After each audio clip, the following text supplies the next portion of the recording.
हज़रत मौलाना अब्द और रहमान जिमी एक अजीम फ़ारसी शायर, सूफ़ी और स्कॉलर थे।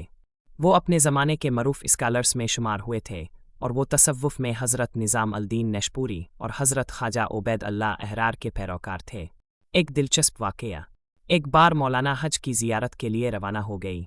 रास्ते में जब वो मदीना पहुंचा तो वो नबी सल्लल्लाहु अलैहि वसल्लम की मोहब्बत में इतना आम था कि वो कबा के सामने हुजूर सल्लल्लाहु अलैहि वसल्लम इस पर अमन से मिलने के लिए बेचैन था। जब वो कोडस पर नुमूदार हुआ तो दरवाजे पर एक अंगूठी आई। पहले कबा के पास आए, फिर शिरकत करे। ये सुनकर हज़रत जामिया फ़ौरन वापस आ गया, मक्का मुकर्रमा गया, हज का मुज़ाहरा किया और फिर दोबारा मदीना आया। इस बार उन्हें बग़ैर किसी रुकावट के नबी सल्लल्लाहु अलैहि वसल्लम की अदालत में शिरकत का एज़ाज़ हासिल था। ये वाक़या नबी सल्लल्लाहु अलैहि वसल्लम से उनकी महब्बत में इसकी महब्बत को ज़ाहिर करता है और ये सिखाता है कि शरीयत पर अमल पैरा होना महब्बत से ज़्यादा अहम है।